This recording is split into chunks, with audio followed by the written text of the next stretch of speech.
მოგესალმებით მეგობრებო, დღეს მე ვილაპარაკებ ერთ-ერთ ყველაზე მნიშვნელოვან საინვესტიციო სტრატეგიაზე, რომელიც უნდა გამოიყენოს ყველა ინვესტორმა, მიუხედავად იმისა, თქვენ ეხლა იწყებთ ინვესტირებას თუ ძალიან დიდი გამოცდილება გაქვთ ამაში, $100 გაქვთ თუ $100,000 გაქვთ, ამის მიუხედავად თქვენ მაინც უნდა გამოიყენოთ ეს ყველაზე მნიშვნელოვანი საინვესტიციო სტრატეგია, რომელიც თქვენ რისკებს მინიმიზაციას გაუკეთებს და დაგეხმარებათ, რომ თქვენი მოგებები იყოს მაქსიმალური და ძალიან კარგი უკუგებები დადოთ საფონდო ბირჟაზე. მოდით დავიწყოთ ლაპარაკი და პირველ რიგში განვიხილოთ ესეთ პატარა მაგალითი.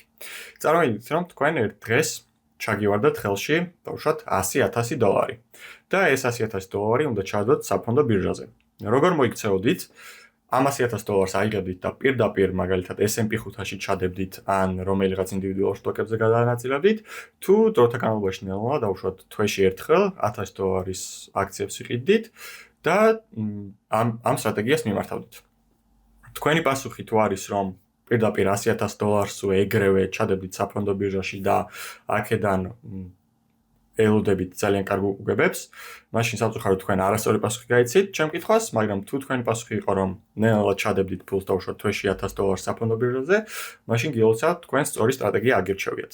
დღეს სწორედ ამ თუ რა არის DCA, იგივე dollar cost averaging-ი, როგორ მუშაობს ეს და მაგალითებსაც განვიხილავთ, რომ უფრო კარგად დავინახოთ, რატომ არის ეს საუკეთესო სტრატეგია, რომელიც შეგვიძლია გამოიყენოთ საფონდო ბირჟაზე. ძალიან მარტივად რომ ვთქვათ, ეს dollar cost averaging-ი, იგივე DCA, არის სტრატეგია, რომლის თანახმადაც ინვესტორი კონკრეტულ პერიოდში ერთხელ, დავუშვათ კვირაში ერთხელ, ორ კვირაში ერთხელ ან თვეში ერთხელ, იღებს და კონკრეტული რაოდენობის თანხას დებს საფონდო ბირჟაზე, იმის მიუხედავად, თუ რა მდგომარეობაა ამ დროს საფონდო ბირჟაზე. ანუ, მაგალითად, მე გადავწყვიტე, რომ კვირაში ერთხელ ჩავდო $100 საფონდო ბირჟაზე, იმის და მიუხედავად, რაღაც საფონდო ბირჟაში კრიზისი არის, ყველაფერი ეცემა, თუ პირიქით ყველაფერი ზემოთ ადის და ყველანი ვხეირობთ.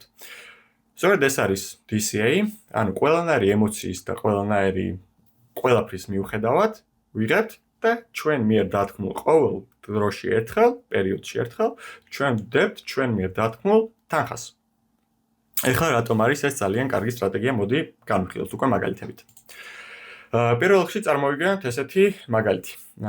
ანუ ეს რაღაც დავუშვათ ვყიდულობთ რაღაც სტოკს, რომელსაც ქვია ABC და იანვარში ეს ABC ღირდა დავუშვათ $50 და მე გადავწყვიტე, რომ თვეში ვიყიდო ამ სტოკის $100 ღირებულების აქციები. იანვარში მე მომივა, რადგან $50 ღირს, მე მომივა ორი ნაწილი ამ სტოკის, თებერვალში $25 თუ ღირს, მე მომივა 4 ნაწილი სტოკის, მარტში $40 ღირს და 2.5, აპრილში $50 ღირს და ისე ორი წილი სტოკის. ეხლა, მოდი შევადაროთ ერთმანეთს, რა გამოვიდა ბაზრის საშუალო ფასი და რა გამოვიდა ჩვენ მიერ ნაყიდი საშუალო ფასი ამ აქციების.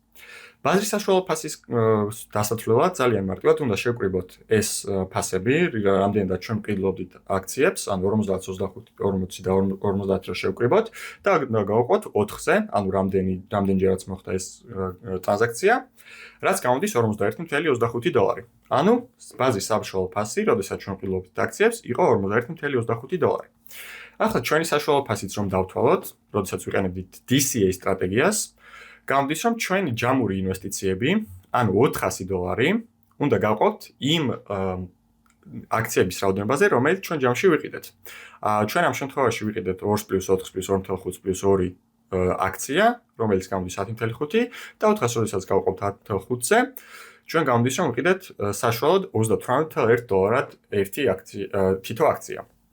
დამეთანხმებით, რომ 41.5-ზე უფრო 41.25-ზე უფრო იაფი არის 38.1 და ჩვენთვის ყველასთვის უფრო კარგი ვარიანტი არის, რომ ვიყიდოთ აქციები საშუალოდ $38, ვიდრე 41.25. სწორედ ასე, მარტივად მუშაობს DCA, რომ ჩვენ რეალურად ბაზარზე უფრო იაფად შეგვიძლია ვიყიდოთ აქციები. ეხლა კიდევ უფრო კარგი მაგალითი და რომ მოვიყვანოთ და უფრო კარგად რომ დავინახოთ რა არის. პირველში ვიკითხავ, აი თქვენი აზრით, რომელი ჯობია ამ ორი იმიდან რა, გრაფიკიდან.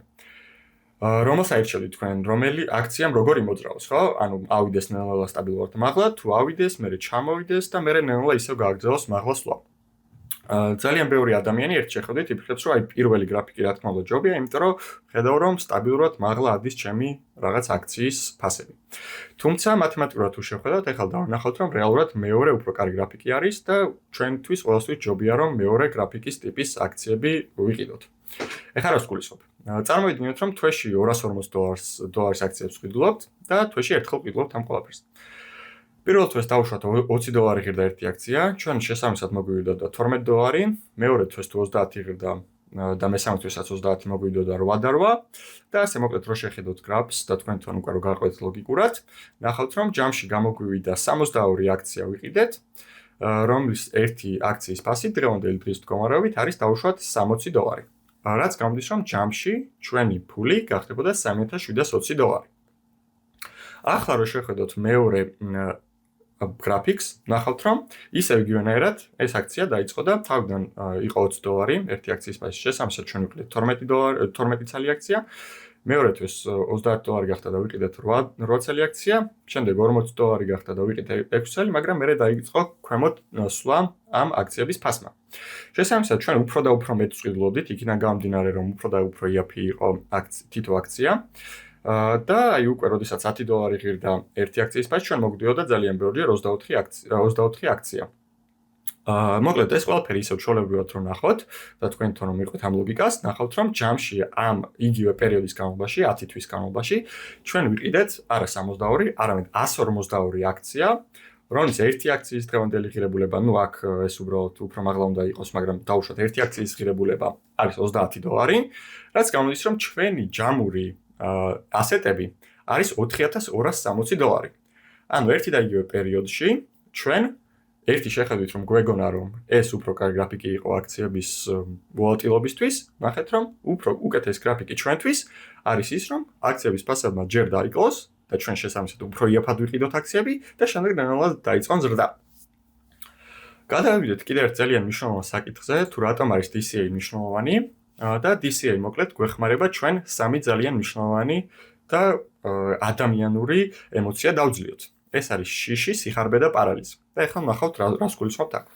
წარმოვიდგინოთ რომ 2020 წელია, კოვიდის დრო არის და ამ დროს, როდესაც კოვიდი დაიწყო, რა თქმა უნდა, აქციები დაეცა ძალიან, ყველაფრის აქციის ფასი S&P 500-იც დაიქრაშა და მოკლედ ერთი დიდი პანიკა იყო აწეული, ყველას ეშინოდა რა მოხდებაო და ყველაფრის ფასი დაეცა.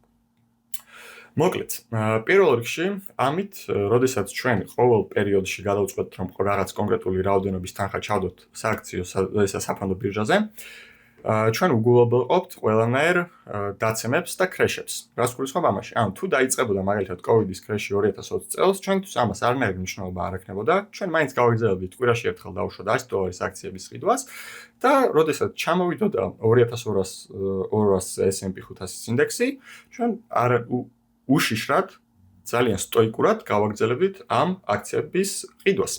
და მერე რაღაც დროის მერე, რა თქმა უნდა, S&P გააგრძელებდა მაღლა სვლას და დარეკავერდებოდა. ანუ პირველ რიგში ეს გვაძლევინებთ შიშს. გარდა ამისა, ჩვენ ვძლევთ სიხარბეს.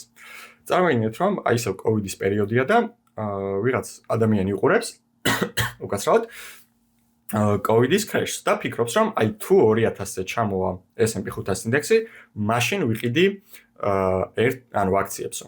თუმცა როგორც ხედავთ, ამ მომენტში აქციების, ანუ S&P 500 2200 ნიშნავს არ ჩამოწდენილა და ეს ადამიანი, რომელიც ფიქრობდა, რომ მე მხოლოდ 2200-ზე ვიყიდიო აქციებსო, ის შესაბამისად ვერასოდეს ვერ შემოვიდოდა საფონდო ბირჟაზე.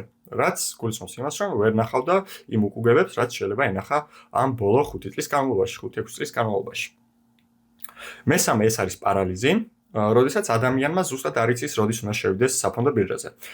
შეიძლება ფიქრობდეს, რომ აი ეხლა ძალიან ძვირია S&P 500, ეხლა ძალიან ძვირია აქციები, ეხლა ვერ შევა, შეიძლება ფიქროს, რომ აი კიდე უფრო დაველოდები, რომ კიდე უფრო დაიცეს აქციის ფასები. ან ეხლა არ ვიცი, არა გაურკვევლობა არის და შესაბამისად არ ვიყიდი არანაირ აქციებსო. ამასაც ფარავს და ყველანაირად უშიშრად და პარალიზის გარეშე ყველაფრის მიუხედავად ძვირია თუ იაფია საფონდო ბირჟა, შედიხართ და დავუშვათ კვირაში ერთხელ ყიდულობთ $100 აქციებს. ძალიან მარტივად ძლევთ რეალურად ამ სამ ადამიანურ ემოციას, როდესაც ამ სტრატეგიას იყენებთ. ეხლა კიდევ ერთი მნიშვნელოვანი რაღაც რო გავითვალისწინოთ, და რატომ ღირს რომ რაღაც პერიოდებში ჩვენ ვიყიდოთ რაღაც რაოდენობის ისინი და როგორ შეიძლება რაღაც რაოდენობის აქციები და როგორ შეიძლება ეს გრძელვადაში ჩვენთვის ძალიან სასარგებლო გამოდგეს, დავუშვათ რომ თვეში ერთხელ ვყიდულობთ მხოლოდ $50 აქციებს.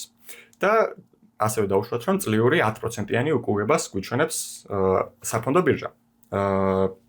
როგორც ხედავთ, პირველ 5 წელში ჩვენი საერთო ჯამური ღირებულება გაიზრდებოდა მხოლოდ $3000-ით, შემდეგ 5 წელში გაიზრდებოდა $7000-ით, შემდეგ 10 წელში უკვე გაიზრდებოდა $16000-ით და ბოლო 10 წელში, ანუ 20-დან 30 წლამდე, ჩვენი მთლიანი ღირებულება გაიზრდებოდა $70000-ით და იქნებოდა $100,000-ზე მეტი. ანუ რას გულისხმობ ამით და რა რისი თქვა მინდა ამით? თქვენ ძალიან მარტივად თვეში ერთხელ $50 თუ ჩადებთ საფონდო ბირჟაზე, შეგიძლიათ რომ 30 წელიწადში გქონდეთ $100,000-ზე მეტი. რა გამოდის რომ $50-დან სტაბილურად თუ თქვენ ჩადებთ მხოლოდ $50 საფონდო ბირჟაზე, 30 წელიწადში ძალიან დიდ თანხა გექნებათ. შემდეგ გადავიდეთ და კიდევ ერთი მაგალითი განვიხილოთ S&P 500-ის რას ძლევს DCA სტრატეგიები. დავუშვათ, აი 2020 წლის COVID-ის კრეშიდან გამოდივართ ნელა და ადამიანი ფიქრობს, აი ეხლა არ შევალ, იქიდან გამომდინარე რომ ელოდება უფრო და უფრო, როდესაც დაიკლებს S&P 500-ის ინდექსი დავუშვათ და ელოდება რომ უფრო გაიაფდეს აქციები.